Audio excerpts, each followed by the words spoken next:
We dive right into it because at some point during this show, I think it was like somewhere in the second hour, um, WWE just decides to chop off another 12 members of its roster, predominantly from NXT as well as its performance center, just this evening. It was a really Mhm. unusual time, I have to say, at least for this news to come out. And Sean Ross Sapp was the first of Fightful to announce these names have been released from the WWE. They include Bobby Fish, Bronson Reed, Jake Atlas, Ari Sterling, formerly Alex Zane, Kona Reeves, Leon Ruff, Steven Smith, who is a WWE referee, Tyler Rust of Diamond Mine, and then recruit a 7 foot tall former basketball player that was signed into the performance center named Zachariah Smith. We have Giant Zangier, another 7 foot tall wrestler from India whose lone match was on the Superstar Spectacle special earlier this year. We also have Asher Hale, formerly Anthony Henry from Evolve, and also Mercedes Martinez among the names released from the WWE tonight. Kate, what was your initial thought? I've managed to scrape my jaw off the floor just to get in here, but that was, shocking. I mean, uh, going through, like, you can talk about all of the individual releases, but just as a whole, that's a huge number. There were some names in there that are just bizarre. The one that jumps out to me because I was a big fan of his was Alex Zane, because they've only had him for a few months. Obviously, look, there's all sorts of reasons, but one of the things that occurred to me was, why would you do this in the middle of your biggest drawing show, basically guaranteeing, they're always talking about like their social media mentions and social, like, how engaged people are on Twitter. Is this is going to nuke those mentions? Like, that's, I didn't see anyone talking online about SmackDown for about the last 45 minutes of the show. That The that's timing of the news was incredibly odd, and we do know. I think that the news came out at this time, but we also probably can assume that the talent was told at this time too, because Bronson Reed actually tweeted about it during the yeah, show itself. yeah. So Uh, it's somewhat unusual on a Friday evening, and you would have to imagine maybe probably very tough for the talent performing on the show live. Well, that's You what I know, was thinking. Like, they're finding out the same time we are. They don't get a heads up in advance. So they they're like going. I was thinking particularly because Finn Balor comes out, does his big entrance. He was on NXT a few weeks ago. yes, he He was. knows Yes. all these people. He's worked alongside all these people. So he's walking out having found out that a dozen of them are gone. Well, beyond that, I mean, we also had a report that dark matches took place on SmackDown tonight, featuring Dakota Kai taking on Aaliyah. We also had Austin Theory taking on Keith Lee in the dark match. So, no doubt everybody back there is probably a friend of somebody else. So, really, really Mhm. unfortunate news. As far as are you surprised outside of Alex Zane by any of the other mentions here? Oh, Mercedes Martinez for sure. But I mean, the biggest surprise has to be Bronson Reed. He was a Mm. champion 3 weeks ago. Leon Ruff too. They'd done a fair amount with him, becoming he was a North American champion for a brief time. They had him in a good program for a while with Gargano and Damian Priest, and they moved him on to the program that kind of launched Swerve Scott within. I mean, he'd been with NXT for a while, but that was the sort of feud that elevated him into To hit and row. introduced. Yeah, it was the last match, the last man standing match with Leon Ruff, where Hit Row got introduced. That's where he had Top Dollar and the other guys come out to push him over the top. So uh, it seems. Look, just to I think it was like I was on not long after the whole Alistair Black coming out and kicking Big E in the head and then getting fired within a week. So I don't think there's such a thing as job security, but just the number of people and how many of them have been featured. Ari Sterling, the former Alex Zane, is in the main event of 205 Live as we're recording this. So this is and Loser this leaves yeah. town. Loser leaves town Exactly. match. Well, this is the second time that they've done that kind of thing where, yeah, the on a Friday, they release a person who was in the main event of 205 Lives. Is like, I mean, if you thought NXT wasn't a priority. And we assume that he loses that match, So update us, chat room, about Ari Sterling's final match on NXT as to the result of it. But yeah, I too was surprised by Bronson Reed. Obviously, he was also a name that had recent dark matches with WWE on the main roster. Somebody heavily rumored to be making the jump up the roster. He had a inexplicable return to NXT, losing a match to Adam Cole for a few weeks back. And perhaps now we know the reason why. Perhaps you take a look at this. It was Karrion Kross that was brought up. Bronson Reed did not make that call up. Did not make that main roster debut. And look, having seen what happened to Kross, I was thinking you might be happy about that up until tonight. But it kind of tells you, perhaps, just again, this is all pure speculation. Perhaps Vince got a look, didn't like what he saw, and at that point, what more do you do with a guy? NXT is still developmental in many ways. If the trajectory is ultimately Vince McMahon not seeing that talent in the person, is it worth keeping them around? Bobby Fish, another name. I don't know if I expected much of him outside of the main roster. Obviously, member of the Undisputed Era, just lost to Roderick Strong on this week's show. Somebody who's far higher in age than the other members of that of that stable. I don't know how much I even saw of him in NXT, but the man is incredibly talented. I think he's gained a great deal of favor from the audience. I think there was still a great amount of story to be told by sort of like the veteran in that roster, in that stable, trying to keep up with the other guys. But obviously they don't see enough to tell a story with him. Well, you could certainly see him maybe transitioning to more of a trainer role. And, since he's been established as a tag team wrestler, they do need some fresh tag teams in there just to keep the churn going. And he could have been paired with someone else. He could have been paired with someone like a Jake Atlas, who they had shown spotty interest in. But it is.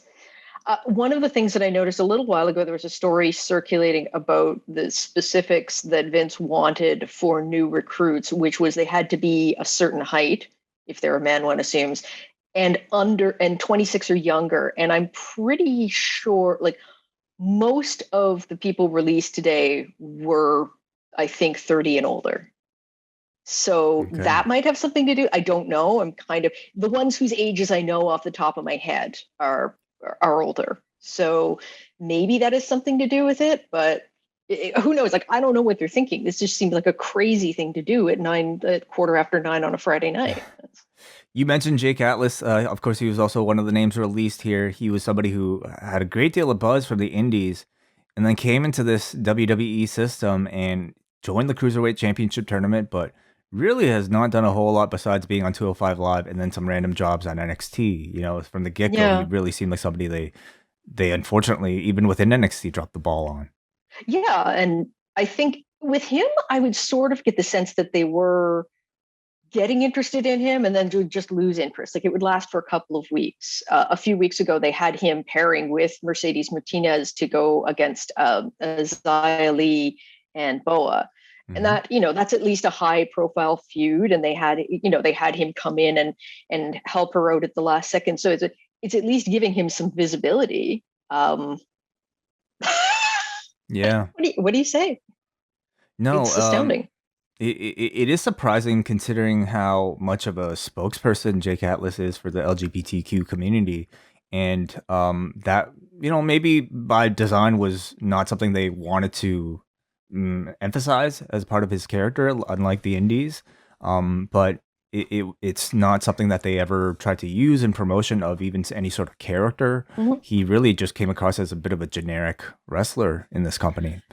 No, and I think, but the thing is, I think that they could do with that because they don't have a man, they don't have a male performer who is a proponent, like someone who could be a spokesperson within that community. They have a few women, but they're loud. And I understand why you tend to get fewer out gay men in wrestling because of some of the culture around it. But it just seems like if you have this guy there and he wants to represent for the community, I don't know why you wouldn't take advantage of that. Hmm. We also have, of course, Tyler Russ, who, I mean, that one was one of the bigger surprises to me because he looked to be in a pretty active role within this brand new stable that's just getting started in Diamond Mine. And I would say he almost looked to be, positioned as one of the up and comers right behind Absolutely. Roderick Strong. So his release was definitely a bit of a shocker.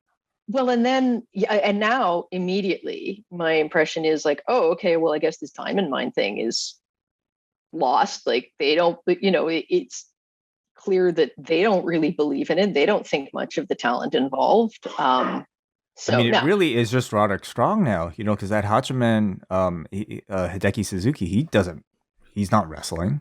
Like, he's supposed to no, be their trainer. and they're not even letting Malcolm Bivens talk. So that, like, he's barely said anything. So, and that if you were going to look at someone who could really be the focal point of that group, he's it. He's going to be their sort of Paul Heyman. He's going to like, so if they're not doing that, then no, I don't. It just seems like Roderick Strong coming on to do matches with his backup singers behind him. Of these names, what do you see for their immediate futures? You don't have to go through every single one, Kate, but do any of them stand out to you as far as where you could see them end up in a prominent position? Well, I have one, and I was sort of saying to the group just before the show started that Mercedes Martinez, I think Tony Khan should just get on that. I feel like he missed out on her before. Because like when she came on as the Joker in the first women's battle royal at the first All Out, and yeah, then she was with WWE like a few weeks later, like I think within a month, and I thought that was a loss.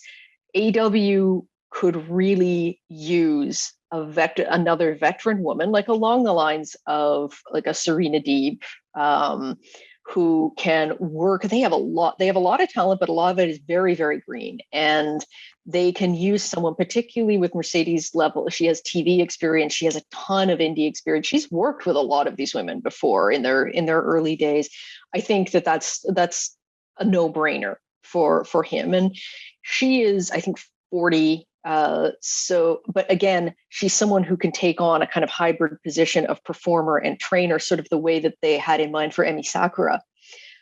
Other Mhm. than that, Bronson Reed, Jonah Rock, I think he's another one who AEW could look at very seriously. I think that he's very close to he is a finished product, and again, he has the TV experience, he has some recognition. I could totally see Impact going for him as well. Like, I just think that one of the higher profile companies is probably going to pick him up quite quickly. And I just know that he's done a lot of work with PWG, so he knows Excalibur, and like there is some sort of understanding between them and AEW. Mhm. Alex Zane is the other one. He was working on New Japan Strong beforehand, and so I can very much see him going back and doing some dates there, since they're obviously putting more of an effort behind their US branch. And again, I think that a few of these guys are going to be able to take advantage of all of these suddenly open forbidden doors, both with the Impact, maybe AEW, or at least Dark and Elevation component, and with New Japan, um, with Impact, but With also Ring New of Japan. Honor. I was going to say New Japan and Ring of Honor have an understanding, and Zayn again had performed with Ring of Honor with for him and Jake Atlas and maybe a couple of the others. I haven't seen a lot of them work, which is why I'm sort of focusing on just a handful. With the Best of the Super Juniors coming up in the not too distant future, I Hmm. can really see that that division in New Japan needs some more new faces in it, or else it's just going to be the Hiromu show for the rest of time. Um, so I can very much see them grabbing up a couple of those guys, at least on a per appearance basis. Um, Yeah. Yeah. Mhm. So those are the ones that jump out to me.